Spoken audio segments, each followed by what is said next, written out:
Hello, I'm Mike Douglas, and this is the New Technologies in Mathematics seminar of the CMSA at Harvard University. And today we're very happy to have James Bonifacio from Cambridge Department of Applied Mathematics and Theoretical Physics, who will tell us about recent work constraining the spectrum of hyperbolic manifolds using the bootstrap technique developed in physics and conformal field theory. So as I always do, I offer to watch the chat. So if you have a question and don't want to ask it yourself, or want to know whether it's an easy question before you ask it, you can put it on the chat and I'll watch that and raise the question at the appropriate time. And of course, you can also break in and there'll be time for questions at the end of the talk. So with that, James, please. Okay, so yeah, thanks very much for the invitation to speak, and thanks everyone for coming along. So I'm going to talk about bootstrapping hyperbolic manifolds, and it's based mostly on these two papers here from last year. And these were a sort of continuation of this earlier paper with Kurt Hinterbichler, who's also here in the audience. And I also want to point out this other recent paper, which came out on the same day as the last one of mine that I mentioned, by Petr Krajak, Dalmor Marzak, and Shredek Pal.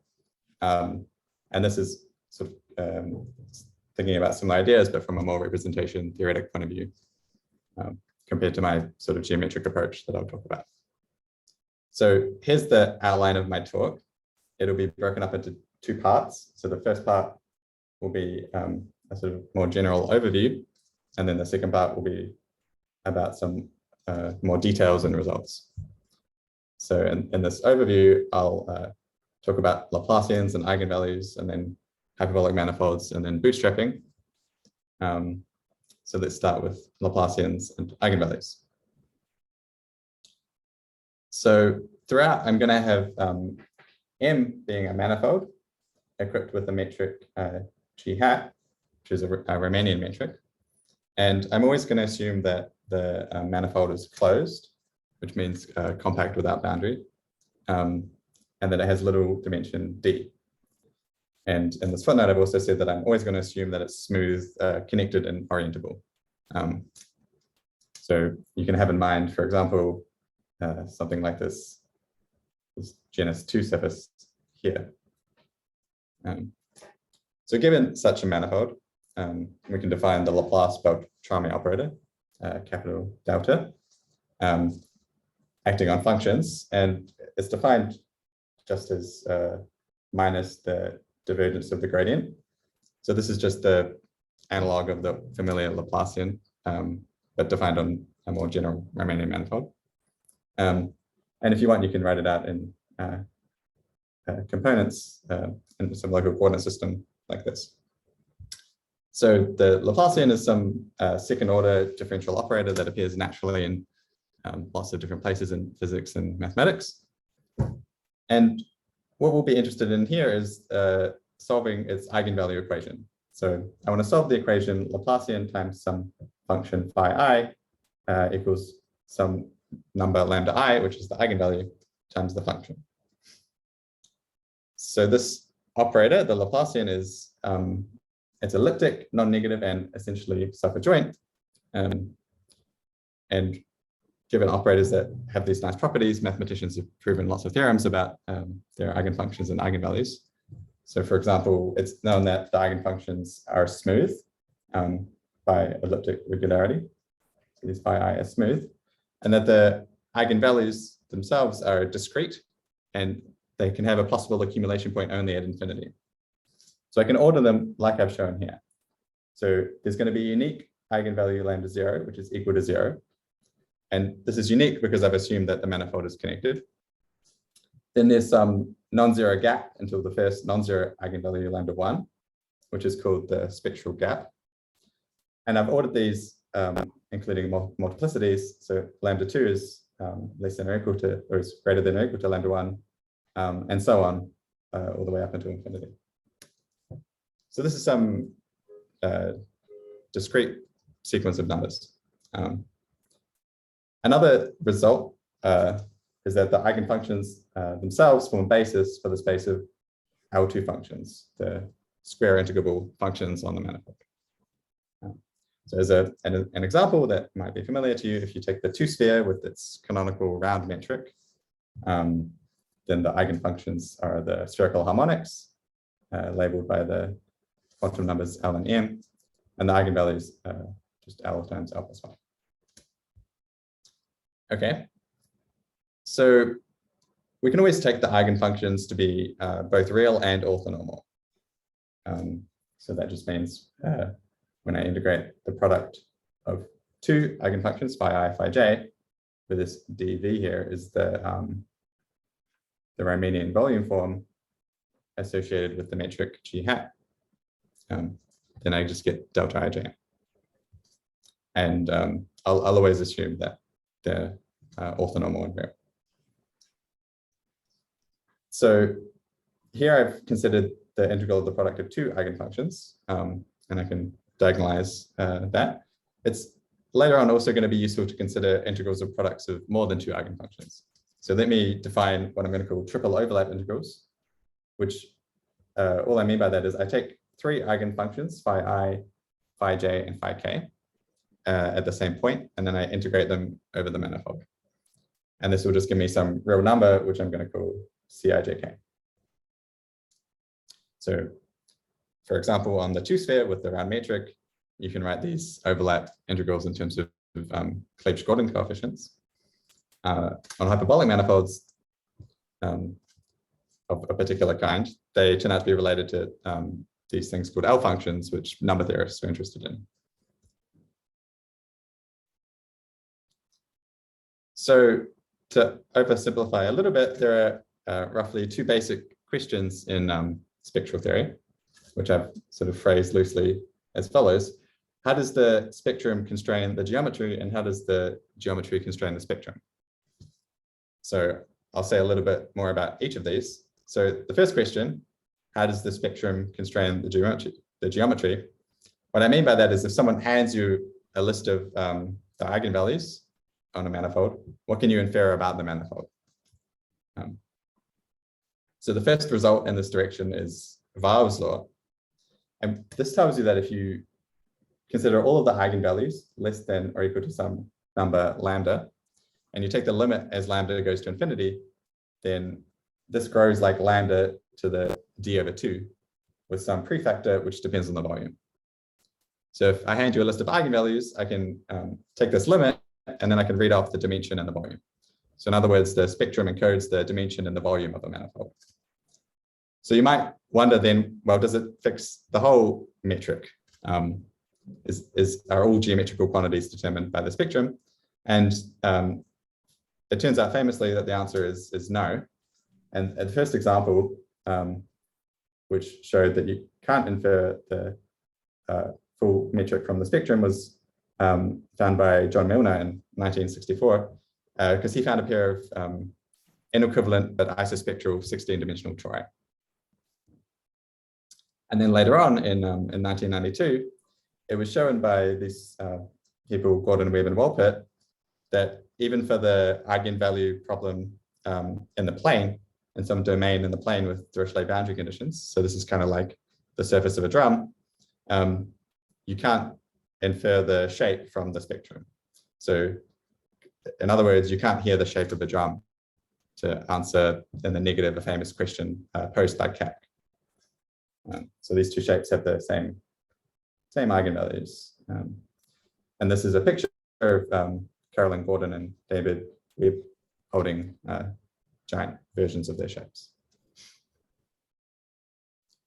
Okay, so that was my first question. The second question was sort of the converse. How does the geometry constrain the spectrum? So obviously, if you know the metric, then you know what the spectrum is, because the metric determines the Laplacian. But what I mean by this is if you know something about the geometry, what can you infer about the spectrum? The first result along these lines that I want to state is by Colin de Verdier. And he showed this interesting thing that if you hand me a finite sequence of numbers, lambda 1 to lambda k, which are positive and increasing, then for some manifold M, or for any manifold M, I can find a metric on that manifold such that the eigenvalues, the first k eigenvalues of that metric are equal to those numbers, as long as the dimension is at least 3. So in other words, the first k eigenvalues can be anything you want on a given manifold with the right metric in high enough dimensions.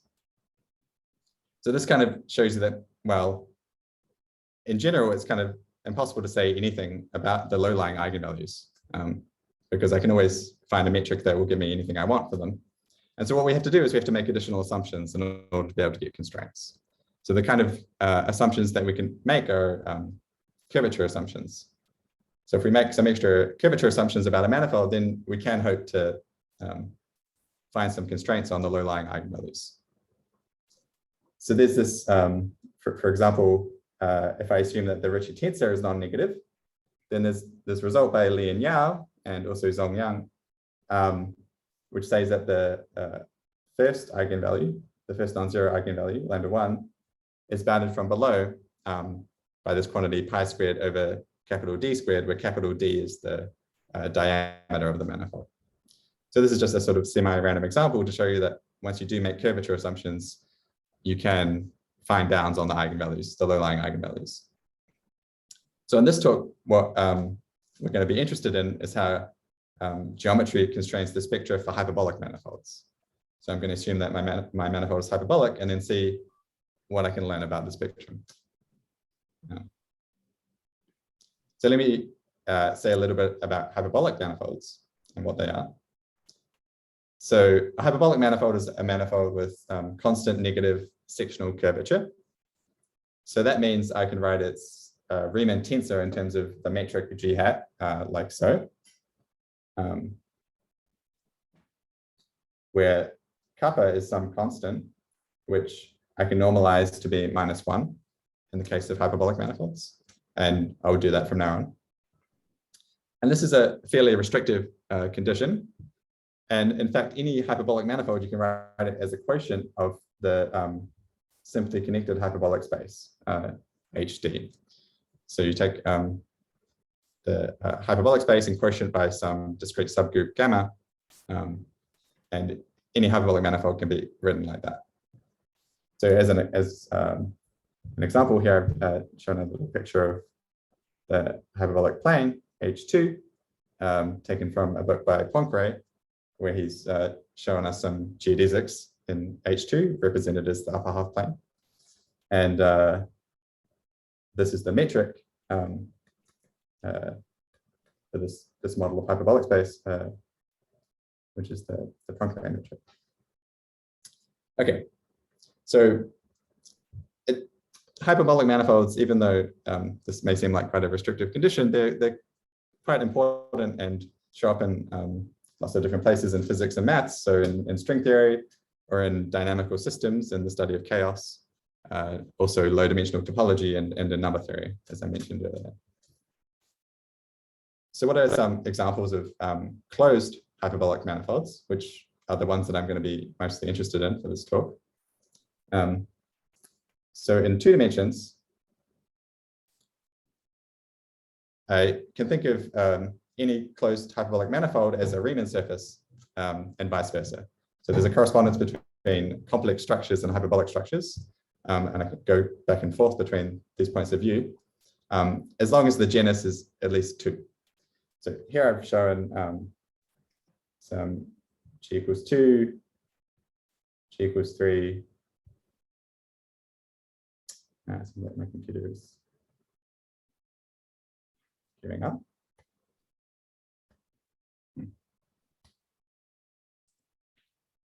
We lost your slides, so you have to. Yeah, it was just one note giving up on life, I think. Okay, I think I have it back. So.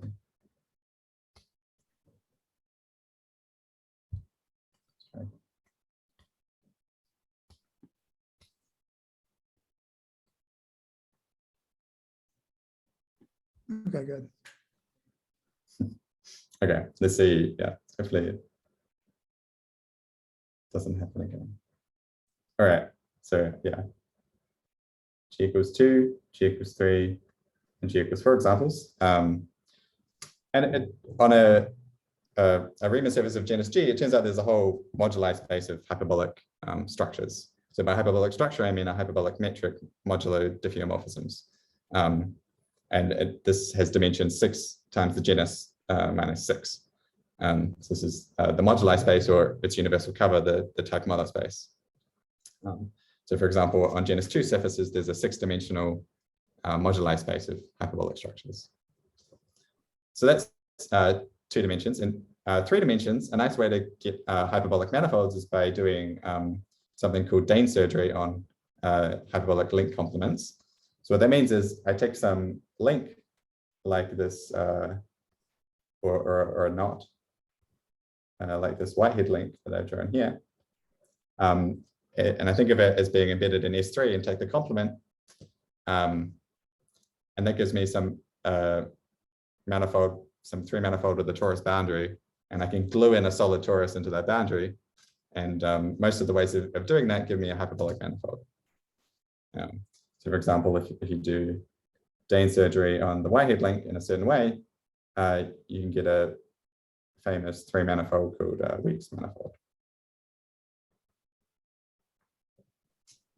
And one important thing about hyperbolic 3-manifolds is that they're rigid. So the moduli space is just a point. They don't come in continuous families. So you can't deform the hyperbolic metric. So it's quite different from 2 dimensions. So it'll be useful to say a little more about the Teichmuller space of hyperbolic surfaces. So I'm going to talk about genus 2 surfaces in particular. And it turns out that any genus 2 surface, you can obtain it by gluing together 2 hyperbolic pairs of pants. So here I've shown a hyperbolic pair of pants, which is just a 3-hole sphere where the holes, or the boundary components are circles of length L1, L2, and L3. And if I take 2 of these and glue them together, I can build a genus 2 surface like this. And for each of the 2 boundary circles that I glue together, there are 2 parameters that I can vary. I can vary the length, and I can vary the relative twisting before I glue them together. So in total, that gives me 6 degrees of freedom, these Li's and tau i's. And it turns out that these form a good set of coordinates on the Teichmuller space of genus 2 surfaces, which remember was 6-dimensional from the previous slide. So this is a nice way of parameterizing this, this Teichmuller space. Now for later use, it's going to be useful for me to define the following 1-parameter family of genus 2 surfaces. So these rho L's will just be defined as the following 1-parameter family, where I vary L in the Finchel-Nielsen coordinates. So this is just some path through the moduli space of genus 2 surfaces that I'm going to use for lots of examples that I show later on. Okay. So now let me say something about finding eigenvalues on hyperbolic manifolds. So there are no known exact expressions for eigenvalues on hyperbolic manifolds, at least known to me. But you can make progress numerically. So for example, here are a bunch of methods for finding numerical eigenvalues on surfaces. So there's something called the method of particular solutions. And this is implemented in this open source Fortran program called Hypermodes, which was written by Alexander Stromae and Wieleuski. And here I've shown some examples of the eigenfunctions obtained using this program plotted in Mathematica. Another approach is the finite element method. And this is implemented in this open source program called FreeFEM++, which has been used, for example, in this nice thesis by Joseph Cook to numerically find eigenvalues on hyperbolic surfaces. So here I've shown, for example, the fundamental domain of the a surface of genus 3 called the Klein-Kordic, and it's got some mesh on it, which is used to numerically solve the eigenvalue equation using the finite element method. This is genus 3, and it'll show up later on as well. And the last one I was going to mention is Donaldson's algorithm. And this has been used to find eigenvalues numerically on Calabi-Yau manifolds in this paper by Mike and collaborators. And you can also use it for hyperbolic surfaces, as was done in this paper by Afghani, Jede, Ashmore, and Cordova recently. Okay, so these are some numerical methods for finding eigenvalues. As an example, here I've shown the eigenvalues of this family of genus 2 surfaces, which I defined earlier and called rho of L. And these eigenvalues are found using this program Hypermodes by Stromae and Uski. So here I'm varying L from 2 to 8 point something, and just plotting the first few low-lying eigenvalues. And you can see that they sort of wander up and down and they cross each other and so on. Okay. So what bounds are known on eigenvalues of hyperbolic manifolds? There's this famous bound by Yang and Yau that I want to mention, and it tells you that on a genus G hyperbolic surface, the first non-zero eigenvalue lambda1 has to be less than or equal to this function of the genus. And for G greater than or equal to 2, this function is less than or equal to 4. So this gives you a nice upper bound on this pictorial gap of hyperbolic surfaces. And their bound also applies to more general metrics on surfaces, but in the case of hyperbolic metrics, this is what it tells you. Now, there's a surface called the Bolza surface, and this is the most symmetric genus 2 surface. You can obtain it from a regular octagon in the hyperbolic disk by identifying opposite sides. And I've shown its fundamental domain here. And this is conjectured to have the largest value of the spectral gap. So its first eigenvalue has been computed to like 1,000 decimal places by Stromae and Uski, and it's equal to 3.838887 ...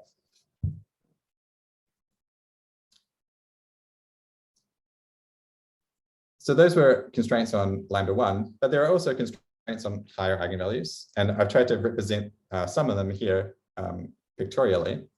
So what I'm showing here is the plane lambda1, lambda2, and I'm displaying various bounds that are known from the mathematics literature for various genera. So for example, this blue region is the genus 2 region, and the Yang-Yau bound tells me that lambda1 has to be less than or equal to 4, so that's this part. But it also can give a bound on lambda2, which is this curved line that I've shown. And then there are other bounds on lambda2, has to be less than or equal to 8 at genus 2 by Kapuka et al. And lambda2 also has to be greater than a quarter by this famous bound due to Otel and Rosas. In genus 3, the Yang-Yau bound would tell me that lambda1 has to be less than or equal to 3. But recently, there was an improvement found by Ross, who showed that lambda1 has to be less than some irrational number, 2.70 or so. Okay, and I've also shown in black various example manifolds. So here's the Bolza surface that I mentioned before. Here's the Klein-Kordic, which is conjectured to have the largest value of the spectral gap for genus 3 hyperbolic surfaces. And this black line is this one parameter family rho of L that I defined earlier. So as I increase L, I flow along this line like this. And later on, you see why I define this family rho of L when I show you this plot again. Okay. So that finishes my overview of hyperbolic manifolds. Let me now say a little bit about bootstrapping, what that means. So here I've tried to define the bootstrap philosophy as what it means, at least to me, for this talk. And it's to try and use basic consistency conditions to constrain or even solve for some parameters of a system. And there's this, maybe let me not explain this picture that goes along with it, unless someone asks. Okay, so what are these consistency conditions going to be in the case that I care about for this talk, which is hyperbolic manifolds? So here I've tried to summarize how these consistency conditions come about. And this is kind of the main idea in a sense. So let me put a box around it. So I say our consistency conditions will come from using completeness and associativity to write quartic overlap integrals of eigenfunctions in terms of products of triple overlap integrals in two different ways. So let me elaborate a little bit on what I mean by that. So by completeness, I just mean the fact that the eigenmodes form a basis for the spaces of functions that I care about. So for example, if I take the product of two eigenfunctions, phi I, phi j, this is some smooth function, and in particular it's L2. So I can expand it in a basis of eigenfunctions. And this is what I have on the right-hand side. And the coefficients in this expansion are precisely these triple overlap integrals that I defined earlier. So if you want, you can see this by multiplying both sides by phi k prime and integrating. And then use orthonormality, and you can see that I pick out these triple overlap integrals. And here I've also separated out the zero mode from the non-zero modes. So this last bit, V inverse, is just the contribution of the unique zero mode. And you can imagine I can do similar things for more complicated kinds of objects, which have which are tensors. And I'll say a little bit more about that in the technical part if we get to it. So that's completeness. Associativity just means the associativity of the product of functions on the manifold. And I'm going to use this in a very particular way, which I've given an example of below. So what I'm going to do is consider integrals of products of 4 eigenfunctions and their derivatives. And then I'm going to use completeness to expand these in 2 different ways. So let me go through this first example. So here I'm taking a product of the derivative of an eigenfunction phi I squared times phi I squared. And first I'm going to expand the first and second eigenfunctions. And this will give me some expansion like this. And then I'm going to expand the third and fourth, and this will give me some expansion like this. And now what I'm left with is a product which is quadratic in the eigenfunctions. So I can use orthonormality to do the integral. And what I'm left with is just a sum of products of triple overlap integrals. Now, I could have, instead of expanding like this, I could have contracted the first and the third and the second and the fourth eigenfunctions. And I would have got an expansion of this form, which looks different. But of course, these have to be equal to one another because I'm just expanding the same integral in 2 different ways.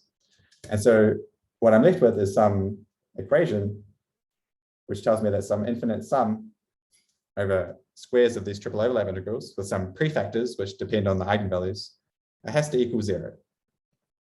And this is what I mean by a consistency condition. It's some equation involving eigenvalues and triple overlap integrals, which has to be true. Okay. So if I just hand you a random bunch of eigenvalues and triple overlap integrals, they won't necessarily be able to have come from a manifold because they have to be consistent with equations like this. So we can find these consistency conditions, but they involve infinite sums over an infinite number of a priori unknown quantities, these triple overlap integrals. So it's not immediately obvious how we could use these to learn anything interesting about the eigenvalues, for example. So there's this question, how can we use these consistency conditions to find constraints on things that we care about, like low-lying eigenvalues? And it turns out there's a similar problem which arises for conformal field theories. So if you know what a conformal field theory is, this might be a useful analogy to have in mind. If you don't, you can ignore this part. So in this analogy, which I've summarized in this table, you can sort of think of the eigenmodes on a hyperbolic manifold as being like the primary operators in a CFT. And this conformal data in a CFT is kind of like this spectral data in a manifold. And the eigenfunction expansion that I've been talking about is like the OPE. And these consistency conditions are like the crossing equations. So this analogy is going to help us find useful information from these consistency conditions. And I should say that this analogy sort of goes back a long way and is talked about, for example, in this nice paper by Mark.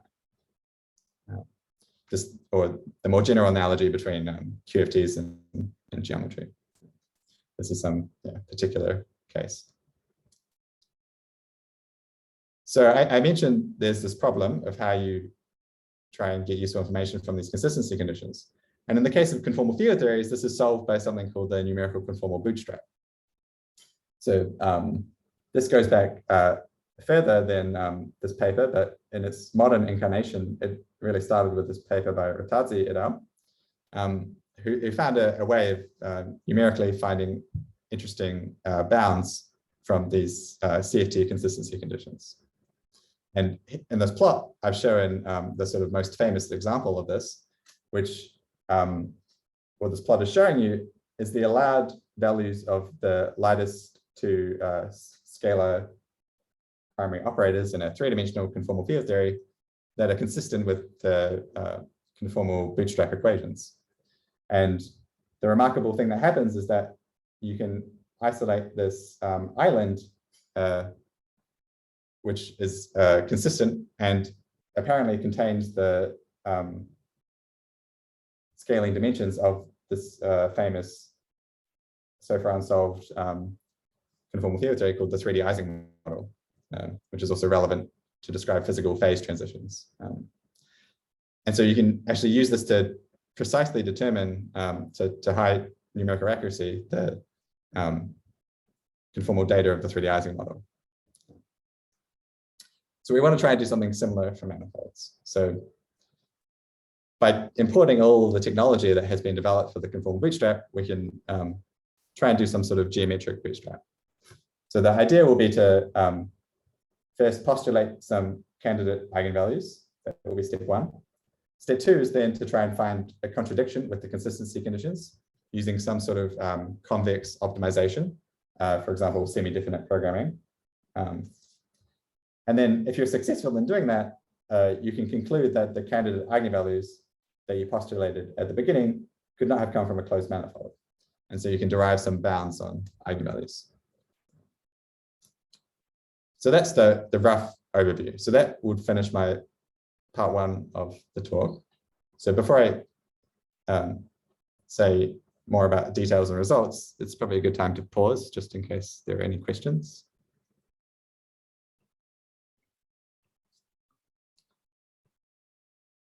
Okay, so if not, let me say some of the technical steps involved, and then I'll get to the bounds, which is maybe the most interesting part. So some technical steps. So the example I've talked about so far, it essentially just involved functions. But you can imagine that when I start inserting more derivatives under these integrals, I'm going to have to start dealing with tensors. And so all the additional complication just comes from finding the appropriate generalizations of these equations when you have tensors. So the first step is to define a set of orthonormal, symmetric, transverse traceless eigentensors of the rough Laplacian. So this is just, again, minus the divergence of the gradient, but now acting on a space of symmetric, transverse, traceless tensors. And I have this eigenvalue equation, and I can use the properties of this Laplacian again to show that I have a discrete set of eigenvalues, which I can order like so. So I'm going to label these with a superscript S, which tells me the rank of the space of tensors that I'm thinking about. And the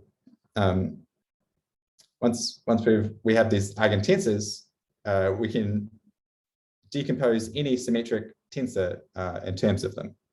So here I've shown the case of a rank 2 tensor, T, and I've decomposed it into symmetric transverse traceless eigentensors of rank 2 or lower.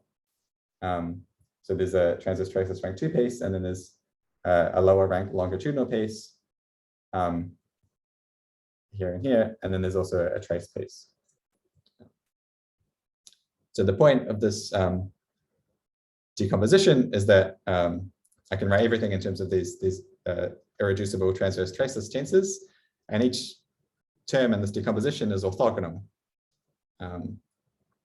if I'm on a manifold of constant curvature. So you can do this kind of rank 2 decomposition on Einstein manifolds, actually. But if you try and go to high rank tensors, you're obstructed unless you make more restrictive assumptions about your manifold.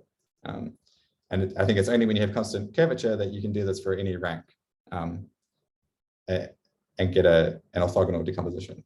So that's one way of thinking about why we have to restrict to hyperbolic manifolds. And there's a bit of work involved to show that you can do this, but yeah, it all works out. So here I've listed these eigenvalues, but I haven't given a lower bound for this spectral gap on eigentensors. So you might wonder whether or not there is a lower bound. And it turns out that there is. And the way to derive it is by looking at the norm of this following quantity that I've drawn here. So I take the anti-symmetrized first derivative of some eigentensor, and I square it. And this has to be greater than or equal to 0.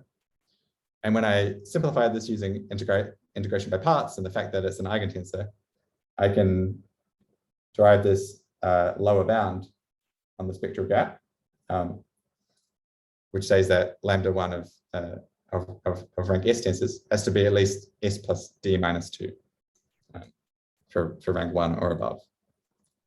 So this is kind of like a unitarity bound for CFTs.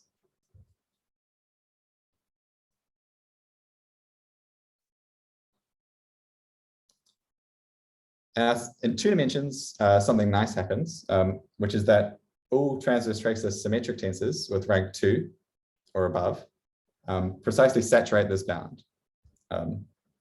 And in fact, it's more useful to think about these using the complex analytic point of view. So these transverse traceless symmetric tensors, their negative helicity components turn out to be holomorphic S differentials. So that just means a rank 0 S tensor in complex coordinates, which is holomorphic. And by the Riemann-Roch theorem, you know precisely how many such holomorphic S differentials there are on a genus G surface. So the real dimension of the space of holomorphic S differentials is what I've written here, or it has complex dimension 2S minus 1 times G minus 1.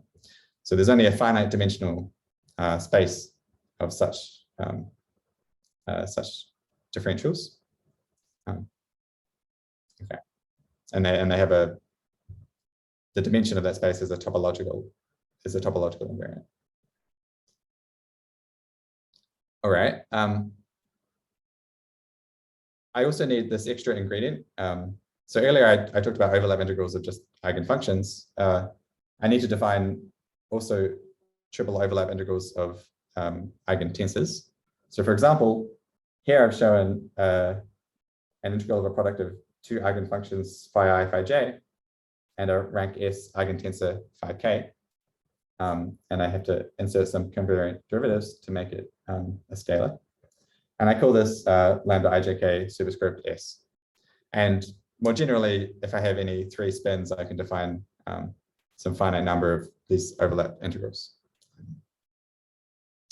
And these are important because they appear in decompositions with derivatives.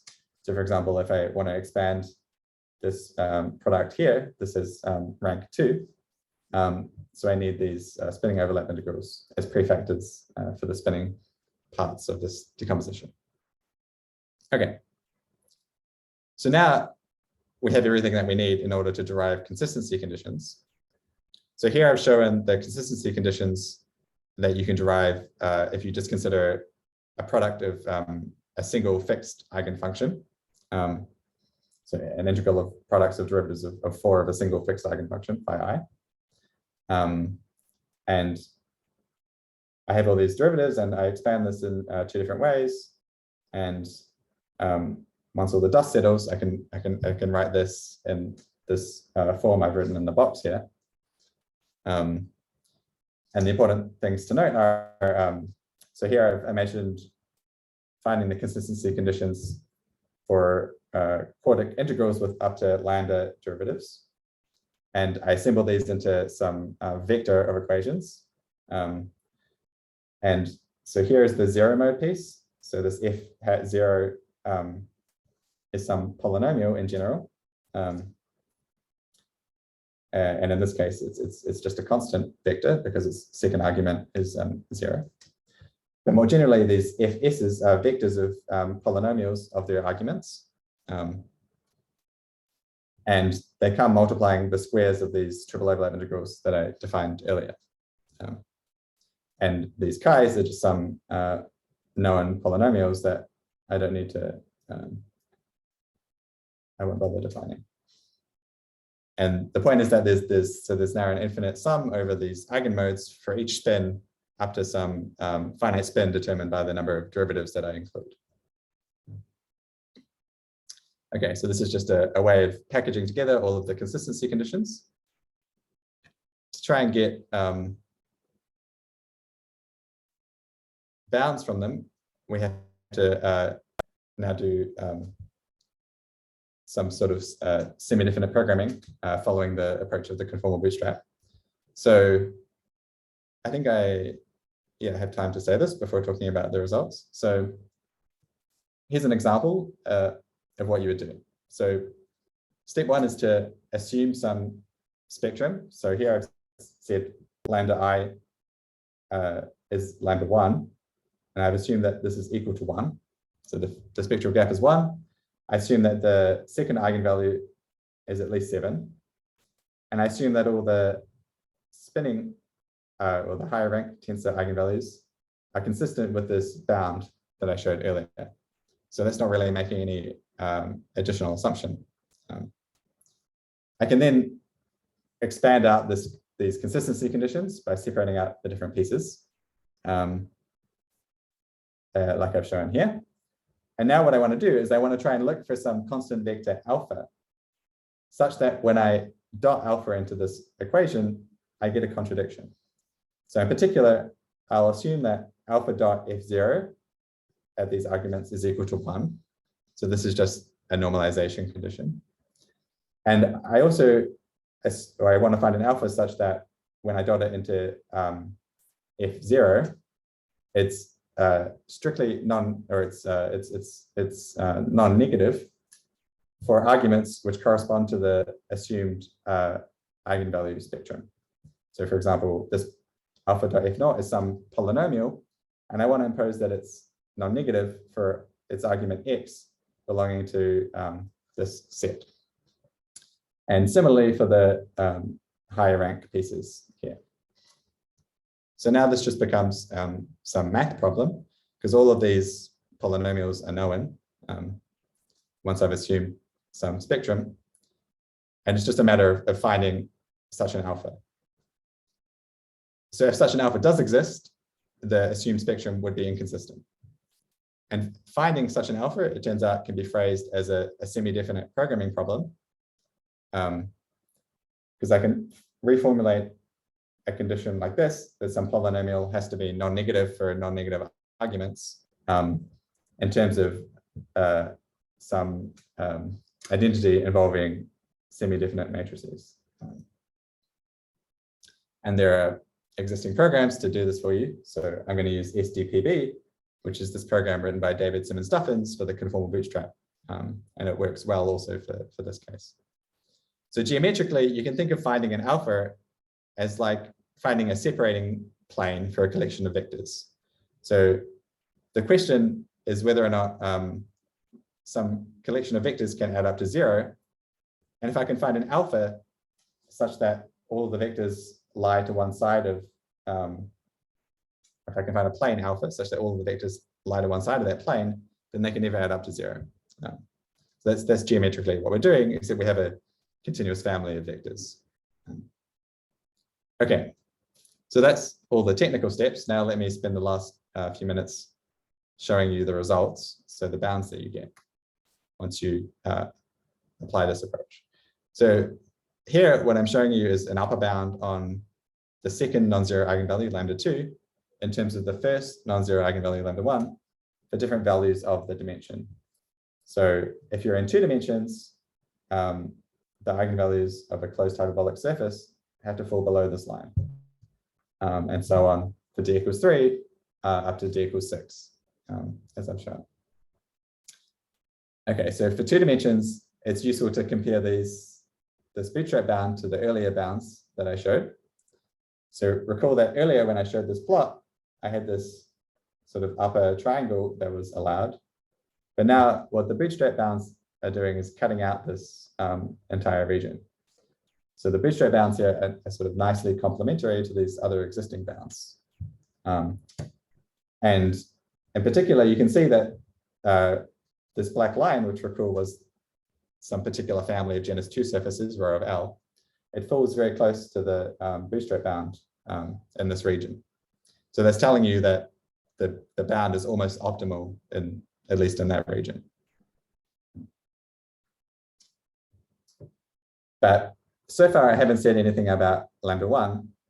I've only bounded lambda 2. So to get bounds on lambda 1, instead of considering integrals of products of eigenfunctions, what you have to do is consider integrals of products of holomorphic differentials. So if you consider a system of integrals involving G holomorphic differentials, then you can get an upper bound on the spectral gap for genus G surfaces. So for example, for G equals 2, using a system of 196 consistency conditions, you end up finding this bound that lambda 1 has to be less than or equal to this number 3.8388977. And this should be compared to this example of the Bolza surface, which I mentioned earlier, for which lambda 1 is equal to 3.8388873.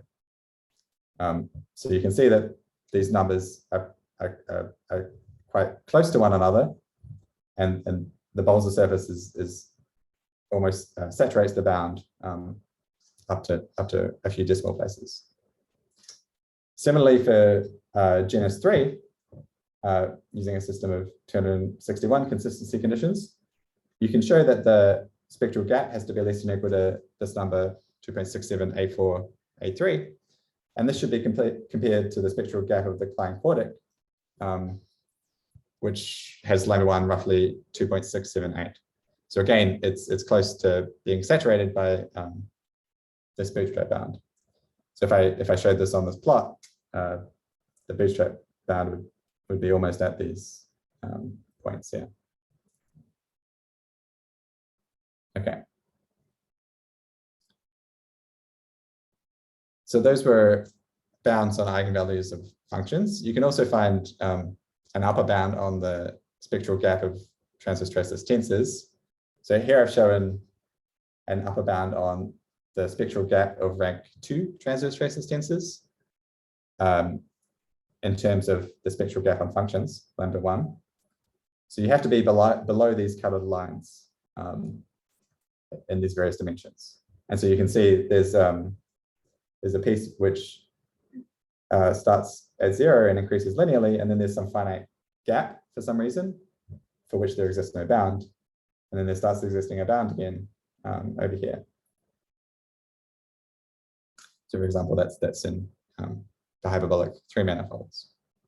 So you can't have an arbitrarily large gap in this rank 2 sector unless perhaps you live in this finite interval here.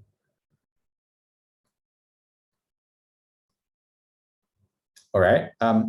So the last thing I want to show is how you can also find the higher eigenvalues in the case where there's a manifold that almost saturates the bootstrap bound. So what you do is you can plot this polynomial alpha dot f naught as a function of its second argument.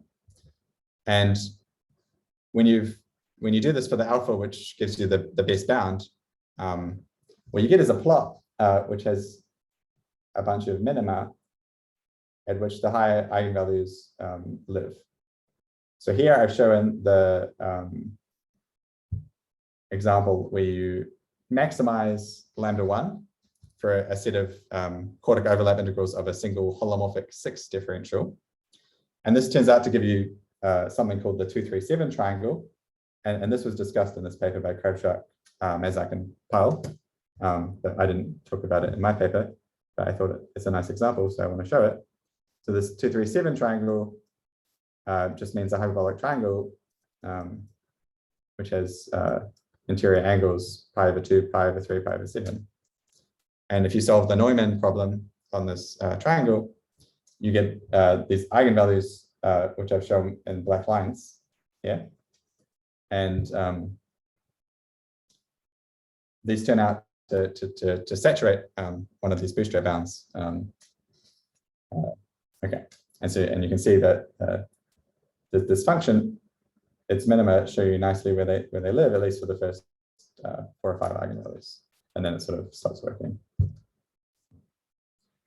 But in the limit where you have infinitely many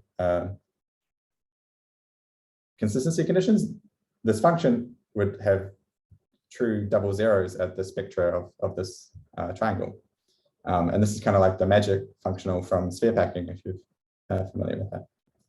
Okay, so let me finish there, since it's 5:2. So hopefully I've convinced you that these bootstrap techniques can give you interesting bounds for the eigenvalues on closed hyperbolic manifolds. There are lots of things left to understand. So for example, it'd be nice to try and isolate a hyperbolic 3 manifold in the same way that you can isolate the 3D Ising model. Something I didn't really talk about is a physical interpretation of these eigenvalues and overlap integrals is in terms of masses and cubic couplings of particles and theories with extra dimensions. But you might wonder whether or not you can use this kind of approach to try and bound Yukawa couplings and sort of more realistic string compactifications. Okay, and I had some bonus questions. The first one of which actually Mike told me before the talk that the answer is in fact known to be yes, which is whether or not this data is enough to determine the geometry. And the second question I had, which maybe someone here knows, is whether or not there's some geometrical or topological significance to these tensors which saturate these eigenvalue bounds. So for rank 1, these are harmonic forms, but for rank 2 and above, I don't really know if they show up anywhere. Okay, so with that, I'll conclude, and thanks very much for listening. Thanks. Very nice. Questions?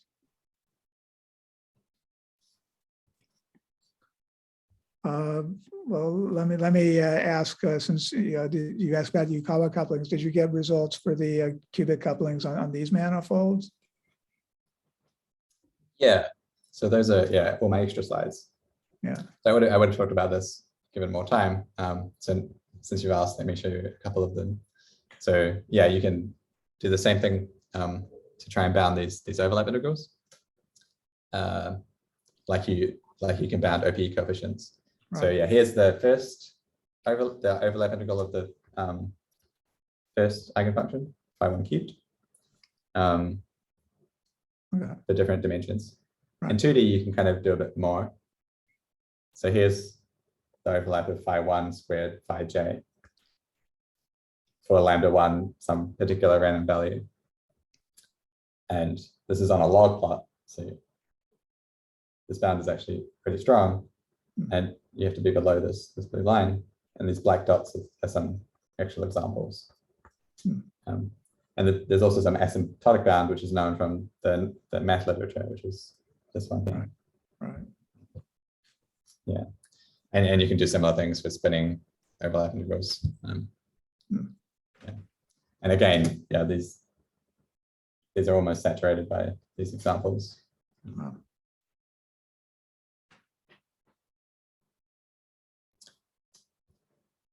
And I guess one thing I didn't mention is this 3/16 that kind of shows up mysteriously.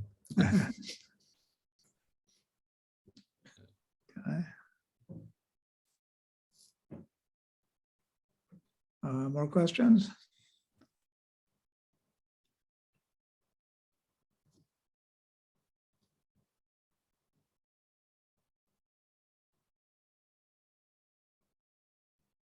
So your previous work, you did Ritchie flat manifolds, is that right? Or Yeah.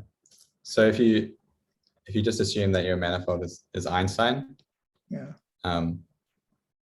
then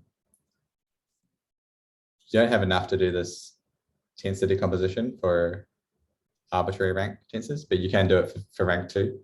okay, which kind of makes sense physically because on Einstein manifolds, we can propagate gravitons.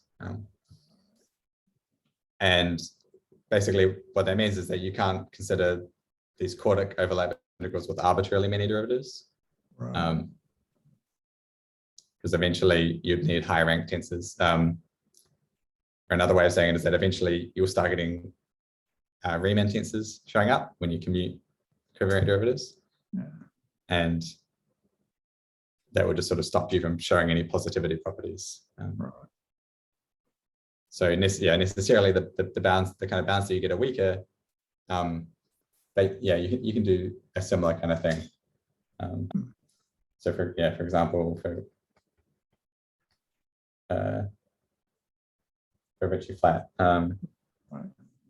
you can show like lambda 2 over lambda 1 has to be the same for the 4. Okay.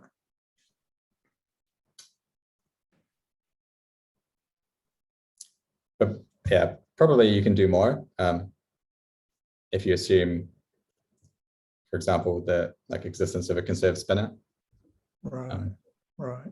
You can imagine trying to play these games with integrals of products of that. Right. Yeah, and then you might hope to say something stronger about like Clapeyron manifolds. Right. Right.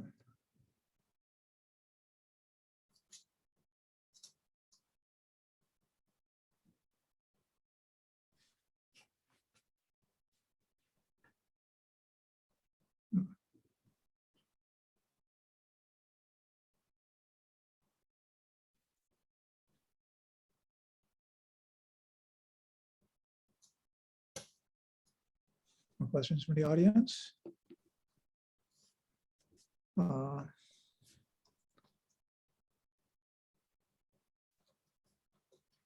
Okay, well, if not, let's thank James again for a very interesting and clear talk. We can continue to discuss a bit online. So thanks, everybody. There will be no talk next week, and the week after we'll have Jared Kaplan, who will speak about, I'm sorry, we'll have Ido Drori, who will speak about their work in solving math problems using language models. So thanks everybody for coming. Okay, so I'll stop the recording.